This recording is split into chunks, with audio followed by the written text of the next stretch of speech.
j'ai décidé en fin de compte, comme mon matériel est prêt, je vais enchaîner pour une autre vidéo qui suit tout de suite et qui vous montre comment tamiser, pourquoi tamiser, comment émailler au pinceau.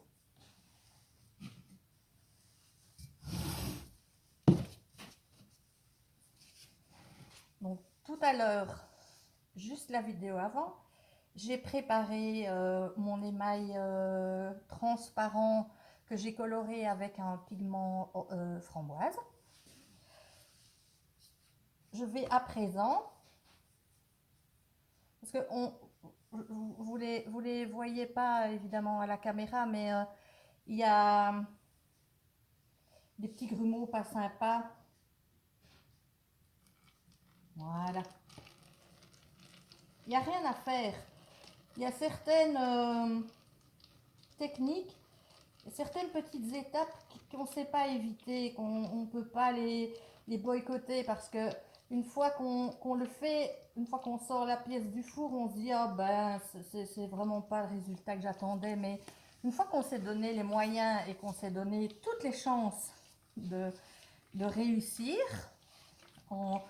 avec toutes les petites précautions qui vont avec, mais on a 90 chances de réussir par rapport à 10 d'avoir un résultat médiocre. Ça c'est mon avis. Hein. Vous voyez ici, c'est bien passé. Alors pour tamiser, pour faire passer le liquide, j'utilise soit un pinceau, ou alors ce qui fonctionne assez bien aussi, c'est les brosses à vaisselle. Je pense que ça s'appelle des brosses de belle-mère, un truc comme ça. Donc ça, vous pouvez utiliser. Et du coup, vous avez votre préparation bien tamisée, qui est passée dans le tamis 80 et qui rend évidemment l'émail assez homogène au niveau de sa consistance et de la répartition des pigments dans tout l'ensemble de votre liquide. Donc là, je suis vraiment contente. Évidemment, vous ne voyez pas grand-chose, si ce n'est que mon émail ne contient plus de petits grumeaux. Et pour ceux qui sont très perfectionnistes, vous pouvez même tamiser 2 fois, voire 3. Hein, c'est pas du tout interdit.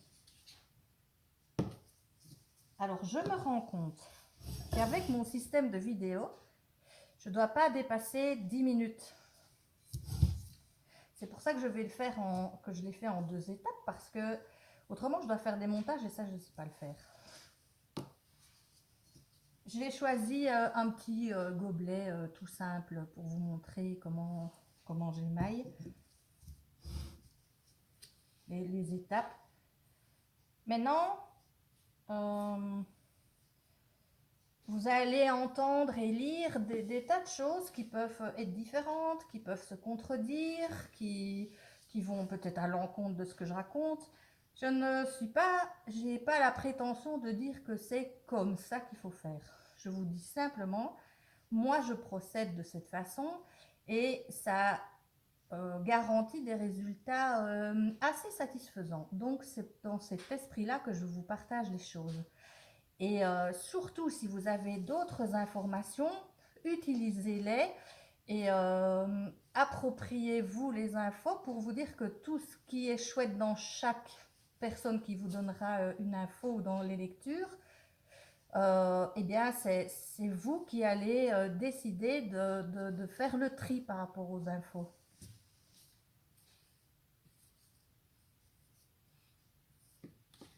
Alors, déjà, une astuce qui pour moi est aussi révélatrice d'un gage de qualité, c'est qu'un émail qui se prépare a besoin de reposer. C'est exactement comme la pâte à crêpes en fait. On ne fait pas des crêpes directement une fois qu'on a fait le mélange des œufs, de la farine, du lait. On la laisse reposer, parfois même très longtemps. Ici, bon, vous avez 20 minutes, c'est déjà pas mal. Et comme j'ai fait la vidéo juste avant et que j'ai nettoyé mon matériel et tout, l'émail a eu le temps de gonfler un peu. Donc il est à super belle consistance pour travailler avec. c'est une petite astuce que je vous partage. Alors, pour émailler le petit gobelet, je fais toujours l'intérieur d'abord. Hop, je mets une certaine quantité à l'intérieur. Je tourne, voilà, pour que j'arrive vraiment bien net sur les parois. Et hop, voilà.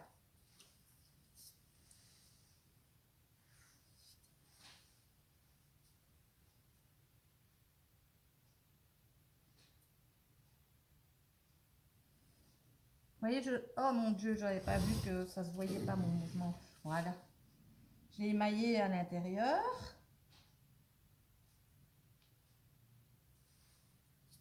Ne vous préoccupez pas trop du bord. On s'en occupera après. Là, je vais même nettoyer. J'ai un petit pot d'eau. Ayez toujours aussi près de vous un petit pot d'eau pour essuyer les petites coulées, les petits accidents qui peuvent arriver. J'efface le surplus. Voilà. Parce que je vais poser mon bol sur ma tournette pour pouvoir émailler l'extérieur. Voilà. On essaye d'être dans votre champ de vision. Aussi, quelque chose qui est important, c'est la qualité du pinceau. Je préconise évidemment les pinceaux plats, ces fameux pinceaux plats chinois en poil de chèvre qui sont très très souples et qui contiennent, qui récoltent pas mal d'émail à l'intérieur des poils et qui permet d'émailler vraiment en toute aisance. Alors ici, je fais tourner ma tournette. Voilà. Vous voyez, je repasse dans un sens. Alors, comme j'ai mon fameux cure 8 dans ma préparation, eh bien, mon pinceau glisse tout seul en fait. Voilà. Je replonge. On peut y aller généreusement. Je frotte, je dépose légèrement le surplus. Et puis, je reprends. Voilà.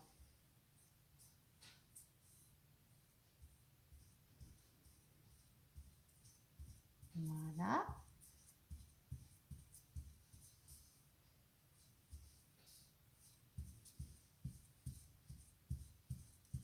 J'espère que vous voyez la facilité avec laquelle l'émail se pose. Je vais laisser une petite minute, même pas sécher. Et je vais en mettre quand même, je vais repasser 2 fois, voire 3 en fin de compte, pour que l'émail soit bien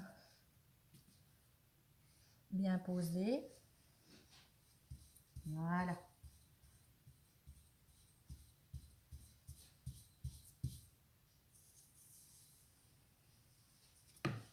Je vous montre. Je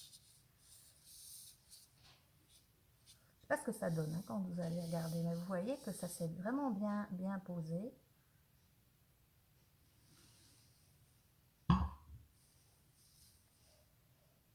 Il reste maintenant à émailler le dessus. Vous voyez, ce que j'aurais pu pour être plus maline, c'est prendre un petit... je vais poigner dedans. Hop, voilà. J'aurais pu mettre sur une planche pour pouvoir le retourner. Mais ça va. Voilà. Vous voyez que j'ai encore gardé les gants et que je garde encore le masque. Il n'y a rien à faire. J'aime autant me surprotéger que pas me protéger du tout. Et je suis là quand même pour vous montrer un peu l'exemple. Donc, je trouve ça important. Pour émailler le dessus maintenant, eh bien, vous posez simplement avec votre pinceau, faites le petit bord pour ramasser ce qui coule un peu. Vous passez avec votre pinceau et ça va pas poser problème parce qu'à la cuisson, tout ça va fondre. Voilà, ici j'ai une petite goutte. Hop, je l'efface directement.